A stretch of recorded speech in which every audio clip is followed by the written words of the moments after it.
Hi there, everyone. I am Meg Casebold. I am the CEO of Love It for Search, which is an SEO strategy organization. And I have been asked by Erin and the MemberVault team to record a series of short videos about kind of the SEO of MemberVault.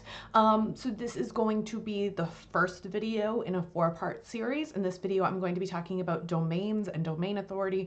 And if you decide to move your domain from your WordPress, let's say, website over to your MemberVault site, what that looks like. And if you have a subdomain, or you're using a custom domain, or you're still on the VIP MemberVault domain, like what does that all mean? So that's today's video. That's number one, this one.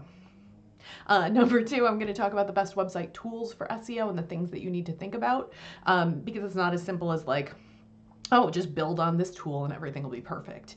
I'm also going to talk about duplicate content, especially if you're thinking about migrating some of your content from an existing website over to your MemberVault.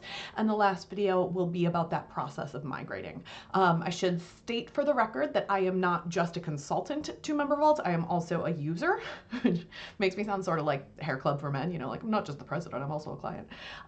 So I'll be sharing sort of my MemberVault experience going through this process. I've been a MemberVault user for 6 years now, and I know that SEO is something that's very important to them. I know that not only because I've seen the platform evolve, but also because I've been involved in the conversations around how to make sure that the platform works really well for SEO. So without further ado, let's talk about domains. So we have a lot of questions that come in from people about domains. You know, if I move from one place to another, if I build a subdomain, what does this all mean? If I do the custom name servers for my MemberVault, will that impact my SEO? Like, we get a lot of questions about it. So I want to start with, what exactly is your domain? Some of you may know this and be rolling your eyes. That's okay. Bear with me. I promise. I'll get there. Your domain is basically like your address. It is the part of your website that ends in like .co, .com, .net, .org for some of us. That thing that you type into the search bar is your domain. Your domain can point anywhere. It's just your address. It's not your house, right? Your house is your website. Your domain is just the mailbox on the street that tells people where to drop off the information. Okay, so when we talk about domain, that is actually what Google knows your website as. Google doesn't look at your website and think like, that website's built on Squarespace and that website's built on WordPress. I mean, it knows, but like when it's judging whether or not to send traffic to your website, your domain is what it's looking at. It's looking at everything happening on your domain. This SEO company called Moz many years ago tried to figure out everything that Google was looking at on a domain to decide whether or not to send traffic to it. And it's like, there are so many factors at play. There's the quality of the content on your website. There's whether it loads quickly, whether it's secure, whether it has a lot of traffic coming into it. And Moz created this score called your domain authority. It's not directly from Google, it's from this third-party tool, but we've found that it's pretty accurate. So your domain, let me give the official definition from Moz. Your domain authority, which sometimes people will call DA because SEO people love to shorten everything, is a search engine ranking score developed by Moz that predicts how likely a website is to rank in search engine results page. DA scores range from 1 to 100, with higher scores indicating a greater likelihood of ranking. I'll include a whole blog, resource right below this in the notes about exactly everything that's included in your domain authority score. But here's what you need to know. Every domain starts at 0, or maybe 1. Starts at almost nothing, right? The day you buy a domain, every website starts at 0, 1, right? And over time, the more you create on your website, the more you build on that page, that site wide, the higher your domain will go. It also helps to have other people talking about it and sending links to your website, great quality content, to have things working really well. There's so many things that Google looks at for your domain authority. And so if you're like, I kind of want to know what my domain authority is, hold on a sec. you can use a tool and you can check your own domain authority. I like this one. It comes from Moz, who are the people who created the domain authority score, because it's free, right? You don't even have to sign up with an email address. You get up to 3 reports a day, so that way you can check this out. So you can come in here, you can type in the domain of your website. Here is my report for Love It First Search. It says, okay, my domain authority score is 20. It says my linking root domains, so that means other people talking about me, are 217. I have 276 keywords, and I have a very low spam score. It also gives you a ton of information in case you're curious about, like, what are the pages of my website that people are linking to, and who's talking about me, and how many links do I have, and that kind of thing. So you can do this for yourself, you can do this for your competitors, you can do this up to 3 times a day, and sort of get an idea of the things that Google cares about. We got a really great question about if I were to buy a new domain for my MemberVault site and have my existing domain already appointed at my website, would that mean I would be starting from 0? Yes. Every time you buy a new domain, you start from 0. It's like brand new from scratch. That's how you're restarting.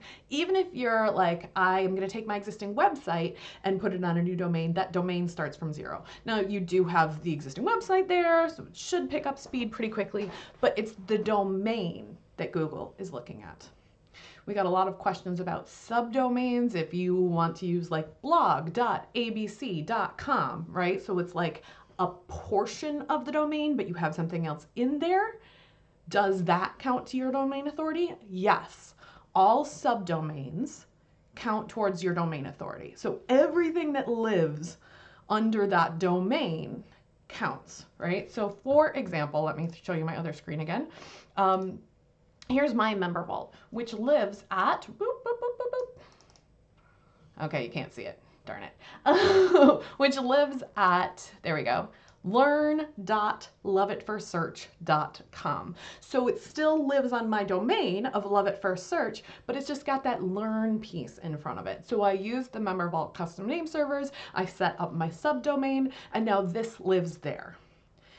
Before I set up those custom name servers, it was like loveitfirstsearch.com or loveitfirstsearch.vipmembervault.com, and that fed into the domain authority for vipmembervault.com. So when I look at what my website looked like at that domain, when before I moved it over, I typed in that address of, actually it was megaboltdigital.vipmembervault.com. You can see the domain authority is higher, but it's because it's part of vipmembervault.com. So before I moved my website from living at my subdomain, learn.loveitfirstsearch, before I moved it over and I just had it living on vipmembervault.com, it was contributing to the domain authority of MemberVault. And so you can see there are folks here who have really good page authority, which is like every single page of your website gets its own page authority score that kind of rolls up into your domain authority. Oh my gosh, SEO is so nerdy. But you can see that, you know, every product that you're creating, everything like that has its own page authority score. But if you were to move your website, if you were to move your MemberVault to your domain as a subdomain or as the primary domain, then it would contribute to your SEO.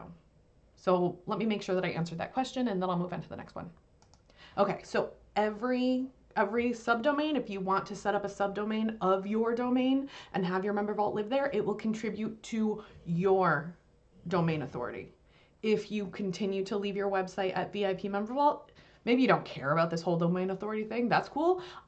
It will contribute to the MemberVault one. You won't necessarily get the benefits for SEO purposes of having that linked into your website, but if you don't care about it, that's okay. Like, if people can find it, you can link to it, that's fine.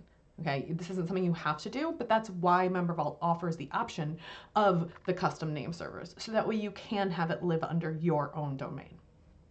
The last question we got about this is like, okay, if I move my MemberVault domain to a subdomain, does that mean that Google Analytics automatically tracks it?